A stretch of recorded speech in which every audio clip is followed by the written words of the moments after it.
day after Washington also imposed sanctions on 3 North Korean officials for carrying out human rights abuses.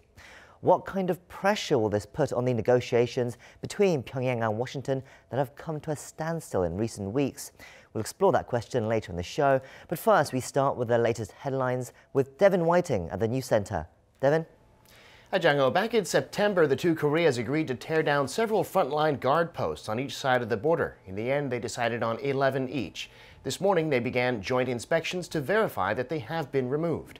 South Korea's defense ministry announced that the South Korean teams first inspected the North Korean sites in the morning, and the North Koreans came south in the afternoon. The inspectors used cross-border footpaths between each pair of guard posts, built specifically for these inspections. This is the first time in 65 years that active duty soldiers have peacefully crossed the military demarcation line dividing the two Koreas. Of the guard posts demolished, the two sides decided to preserve 1 each for historical reasons. And South and North Korea are holding follow-up talks today on cooperation in public health. According to Seoul's Unification Ministry, officials met at the Joint Liaison Office in Kaesong. The delegations from both sides are led by officials from their respective health ministries. They're exchanging information on fighting influenza for the winter season and other infectious diseases more broadly. It's a follow-up to the agreements reached last month at the first inter-Korean meeting on health and medical care in 11 years. The U.S. House of Representatives has adopted a resolution reaffirming the South Korea-U.S. alliance. Submitted by the chairman of the Foreign Affairs Committee, Republican Ed Royce, the resolution says the allies' bond is a linchpin of regional stability and bilateral security. It also says the alliance exemplifies the broad and deep military, diplomatic, economic, and cultural ties between Seoul and Washington. Before the resolution was put up to a vote, Royce emphasized that the allies need to stand shoulder to shoulder in keeping the pressure on North Korea to peacefully end its nuclear and missile programs. In other news, the jobs report for November in South Korea is out, and it shows more than 160,000 people were newly employed compared to a year earlier. That's a lot better than last summer when the monthly figure was less than 10,000. But the unemployment rate overall remains high. Kim Ji-yeon has the details. The number of newly employed people in South Korea soared by 165,000 last month compared to the same period last year, recovering to above the 100,000 mark for the first time in 5 months. This puts the total number of people in South Korea's workforce at just under 27.2 million. Statistics Korea says the health and social services sectors accounted for most of the job gains, followed by telecommunications and farming and fisheries sectors. An official from the agency said a rise in the number of foreign tourists visiting South Korea played a role, adding it contributed to the bounce in the number of newly employed people in the wholesale and retail sectors, as well as the food and lodging sectors. The youth unemployment rate dropped 1.3 percentage points from a year earlier to 7.9% in November due to an improvement in the job situation, particularly for those in their late 20s. The number of newly employed people in the manufacturing sector, however, dropped by a staggering 91,000 on year last month, as the industry is still recovering from the aftermath of the restructuring process, particularly in the auto and shipbuilding sectors. South Korea's jobless rate, meanwhile, stood at 3.2%, the highest level in 9 years for the month of November, as more people older than 60 tried to enter the workforce, and as the job situation among 30-somethings remains troublesome. Kim Ji-yeon, Arirang News. Now that Parliament's passed a spending plan for next year worth some $418 billion US, officials from the presidential office, the government, and ruling party lawmakers met this morning to discuss how to carry it out. Prime Minister Lee Na-kyun and the newly appointed Deputy Prime Minister Hong Nam-gi attended the meeting as well. There, the Prime Minister cautioned against optimism for next year when it comes to the economy, and he called on lawmakers and officials to cooperate on the budget plan to boost growth and create more jobs. He also said 70% of the proposed budget needs to be put to work in the first half of the new year to prevent a further economic slowdown. Back in August 2017, South Korea's presidential office set up a committee to pursue economic cooperation with countries to the north of the Korean peninsula. It's part of the Moon administration's new northern policy. Today, the committee held its third meeting, this time looking at things like doing more with Russia in terms of fishing and helping Mongolia keep its air clean using Korean technology. Our Ko Ryun-hee reports. Members of the Presidential Committee on Northern Economic Cooperation met on Wednesday in Seoul to discuss ways to increase cooperation with countries like Russia and Mongolia as part of President Moon's new Northern policy. The new Northern policy began because the Northern projects of the previous government were often interrupted by changes in inter-Korean relations. Therefore, the policy mainly focuses on projects that are relatively unaffected by inter-Korean relations but are highly connected with a new economic map for the Korean peninsula. First on the meeting's agenda was the environmental sector. The committee aims to reach around $884.6 million in exports to the northern region by 2022. Although the specifics were not confirmed yet, the Environment Ministry says one idea could be shipping machines or technologies related to Korea's air quality management to countries like Mongolia. The committee believes this will also create a new market for Korean products. In terms of agriculture, it plans to reach around $100 million in exports to the northern region by 2022 by shipping items including farming equipment, greenhouse technologies, or seeds to Central Asia. In the fishing industry, the committee will strive to secure marine resources by improving joint fishing with Russia. An expert in the field says there are many promising fields of cooperation. Fishery resources have been moving north because of climate change. Therefore, there are abundant resources like pollock in Russia. Russia wants to cooperate with other countries because their processed marine products rely heavily on imports. When asked whether the plan includes economic cooperation with North Korea in the long run, the committee says certain conditions need to be met beforehand, mentioning the North's denuclearization and the removal of sanctions. Ko Ryun-hee, Arirang News. And China may be ceding some ground in its trade war with the U.S. It's reportedly proposed cutting tariffs on American cars from 40% to 15%, the same rate it charges other countries. Noam reports.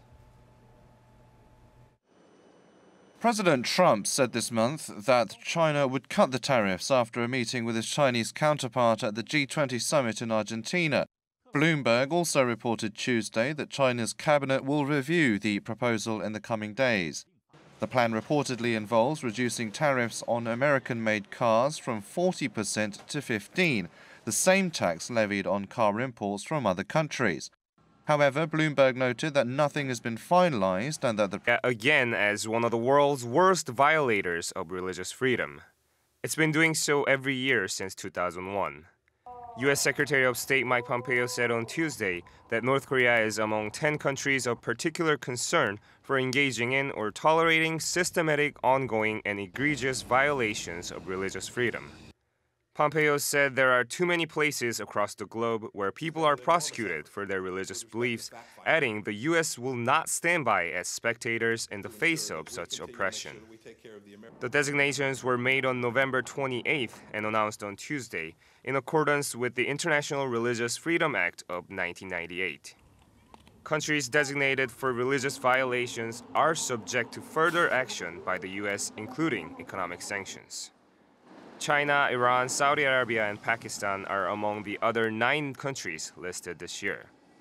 Comoros, a southeastern African island nation, as well as Russia and Uzbekistan, were placed on a special watch list, while the U.S. designated a number of terrorist groups, such as Boko Haram and ISIS, as entities of particular concern. The latest action puts more pressure on the Kim Jong-un regime, with the U.S. sanctioning 3 North Korean officials on Monday over their alleged human rights abuses. Kang-young-woo, Arirang News. Now to talk further on this, we have joining us today Dr. Bong Young-sik from the Yonsei Institute of North Korean Studies. It's good to have you with us today. Very pleased to be here again.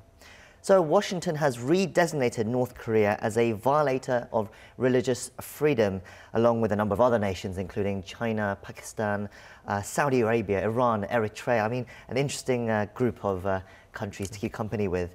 But for North Korea, it's their 17th year that they've been given this dubious honor. I mean, can you tell us more about this designation and about the religious freedom in North Korea as well?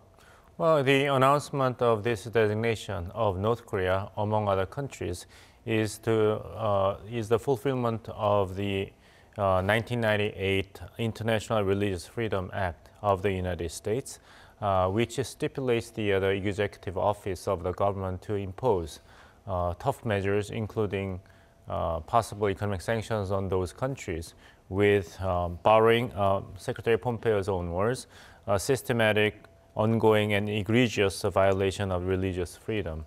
And North Korea has been in an enviable position to be designated for 18th consecutive years, counting this time.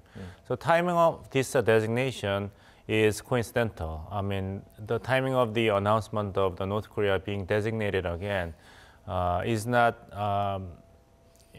intentional by the State Department of the U.S. government, because it is a fulfillment of the obligation imposed by the Congress for the executive office. But it doesn't really help for North Korea to relieve any of the existing economic sanctions and other pressures imposed by the Trump administration.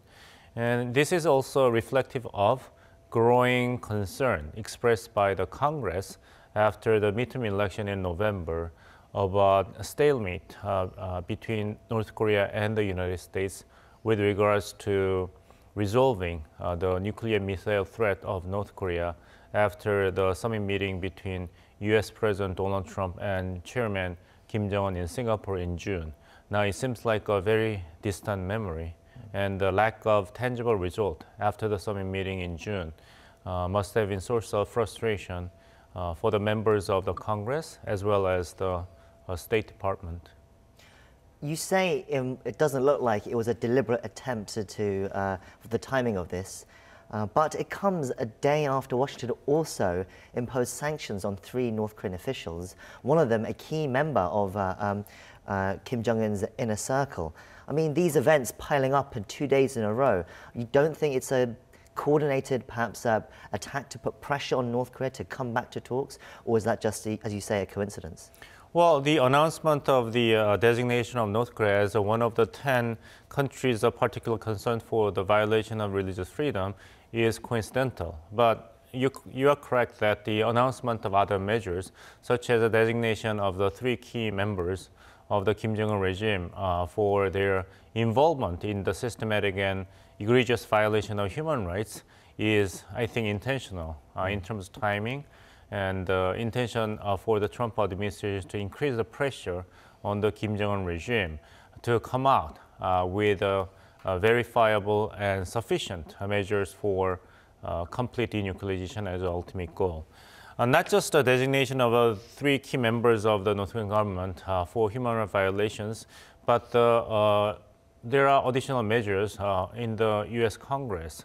For instance, Senator Gardner has been leading the LEAD Act, which is focused on terminating the energy supply to North Korea until North Korea will come out with verifiable and full denuclearization. And just 4th of December, the Senate actually passed the Asia Reassurance Initiative Act, dubbed as Arirang, with unanimous decisions. And the area is very important for setting the long-term strategy of the United States in the region of the Indo-Pacific. And the act, it is said in the act of Arirang that one of the major goals of the U.S. long-term strategy in the Indo-Pacific region is to prevent and stop all illegal activities by North Korea, including complete economic sanctions on North Korea until the goal of denuclearization will be achieved. So the Congress also requires the executive office to submit within 30 days if the executive office is going to cancel one of the existing economic sanctions on North Korea, and also require the executive office to submit list of countries that have not been in cooperation to maintain tough sanctions on North Korea. So North Korea's position is increasingly cornered and under mounting pressure because now the Congress is expressing interest and concern not only for denuclearization of North Korea, but also what has been going on inside North Korea, especially human rights violations. The U.S. State Department spokesperson stressed that alongside putting pressure on North Korea's human rights abuses, that they're continuing to pursue the final fullified and verified, denuclearization of North Korea. But can they pursue both at the same time? I mean, if the U.S. comes out with these kind of sanctions and measures, how is North Korea going to react? Right, that's a very important point that you addressed. There has been argument that you have to give North Korean regime some breathing space so that North Korean regime will be more willing to agree upon final and fully verified denuclearization in exchange for United States not pressuring North Korea for other issues, including human rights violations. I think the reason why the United States has begun to raise issues other than the denuclearization of North Korea at this moment is the expression of frustration for lack of negotiations at working levels since the summit meeting in June. And it is known that North Korean government officials have not been responding to messages from Washington for working level meetings in Vienna and other sites. So it has been reported that the State Department has been really frustrated and even angered at non-action and delaying tactics employed by North Korean regime. So this is a kind of a message, tough message sent by the U.S. government to North Korea to take concrete actions for denuclearization. Now, we'll have to see how North Korea reacts to that. But if we shift focus as well, we're also waiting North Korean reaction on a different matter as well.